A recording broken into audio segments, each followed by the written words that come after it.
kind of positives do you think you've seen from having the NanoOxygen system? The number one positives you get is historically we grow everything in pots, and the hardest thing is getting the biggest element we put on plants. The biggest thing we supply is water, and we have a deep water well that has zero oxygen in the water. We've done tremendous work to be sure we have airspace in there, trying to create air to get better roots.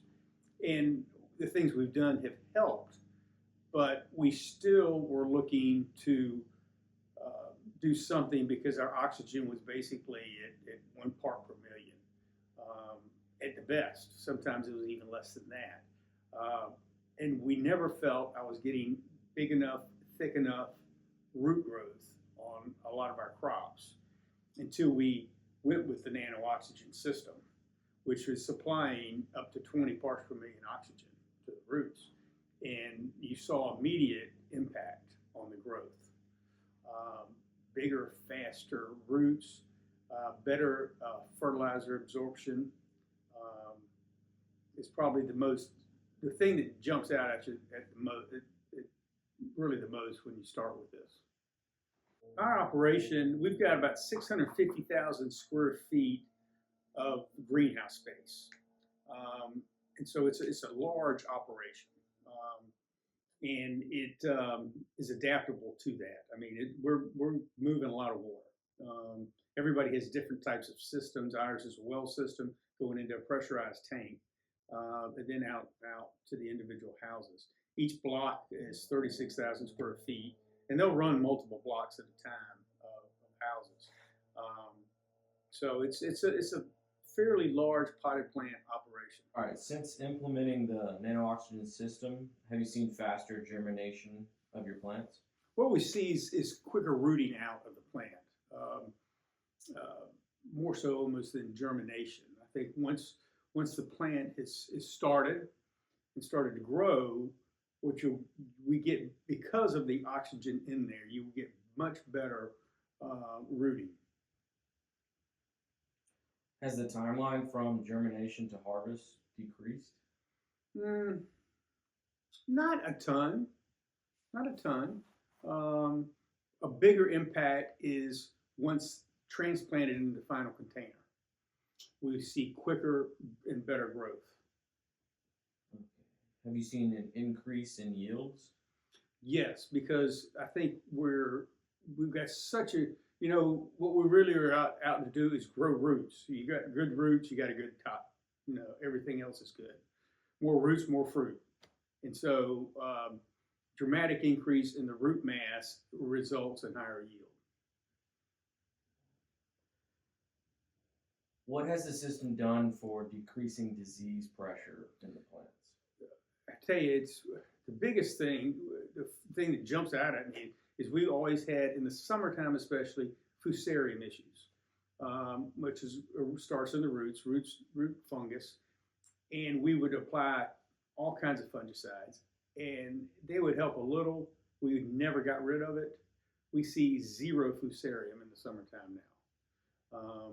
And pythium, it actually reduces pythium, which is, a water mold. The increased oxygen just seems to knock that out. Have you been able to decrease chemical and fertilizer use and maintain or exceed expected yields? Our yields are up with less fertilizer and less fungicides. I actually think, and we see less fungus gnats. There are certain crops we get fungus gnats in the roots. We see less of those, and I think part of that is the lack of bad organic matter in the soil. It's less stuff for them to feed on, and the fact that the roots are so healthy. But there's definitely a difference there. Has there been any unexpected benefits since implementing the NanoOxygen system? The biggest thing is we don't clean our filters every hour. And we truly would run each block of houses is basically, a 36,000 square foot block of greenhouses with 80 beds in there running. I think they run 5 beds at a time. We could only do 2 or 3 sections of that greenhouse at a time before we had to clean the filters. We had a lot of anaerobic bacteria in the water and just organic matter that built up in the tanks, the lines, everything. The lines are clean. The filters aren't catching anything. Just in labor alone, that's a dramatic improvement. What was or will be the ROI of the system from the results that you've seen since system startup? It easily, some of it is hard to quantify because you're getting better plants, better yield, better all those things. But if you just do the numbers, because you've got a better, more active root system, you're using less fertilizer, you're using less fungicides, using less insecticides. Those are things you can quantify and say dollar-wise. The system pays for it, and in labor for us, and trying to clean filters and clean emitters. We got all these little emitters that would get clogged. They don't get clogged anymore. All that, I mean, the thing pays for itself. And conservatively, you could maybe say 18 months to 2 years. I think for us, because the way our water was, it's probably a year. Do you feel that the NanoOxygen system would be beneficial in other sectors of horticulture? Oh, anything. Any ag crop you can think of. I can't think of an ag crop it would not benefit.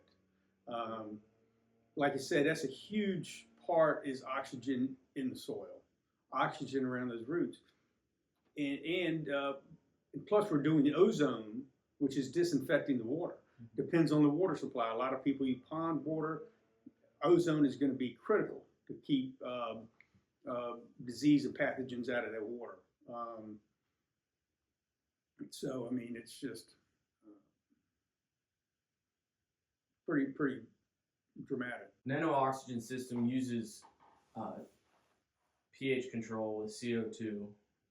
Have you thought about implementing that, or what are your thoughts? Yes, I mean, so many places the pH of the water is not that great, and people use sulfuric acid, phosphoric acid, all kinds of things to adjust your pH of the water. This can be done by CO2. Nanobubbles of CO2 will drop the pH. It's very inexpensive. It's super economical compared to any other way you do it, and it's not as sulfuric acid's very caustic, hard to handle. Sometimes you have to do all kinds of different fertilizer things to lower the pH of your water. You can come in with water at 6.5, whatever you want, 7, 6.5, whatever the pH is. CO2 will lower the pH down to a level that is perfect for ornamentals. What sort of benefits are you seeing of the ozone as well as the oxygen? Basically, the ozone is killing any kind of pathogen in the water. It's killing the bacteria that we pull up, the anaerobic bacteria that clogs our lines.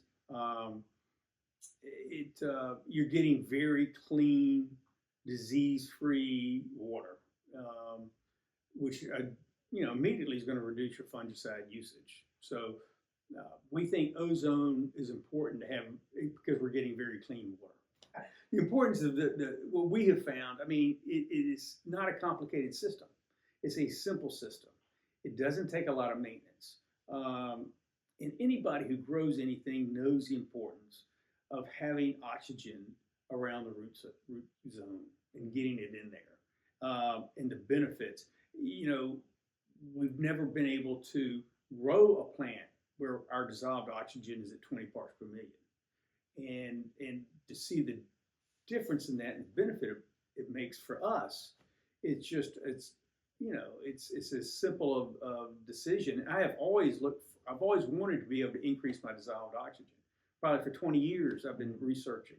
And I looked at some different systems in Europe and some systems in the United States that were what they're doing basically. They're They're trying to do it with ozone alone. And ozone, even ozone doesn't create enough dissolved oxygen and stay in solution like the nanobubbles of oxygen do. And so I haven't found another system that when you open the hose or water comes out of the emitter and you measure the dissolved oxygen, it goes from 1 to 20. And this is the only system that does that.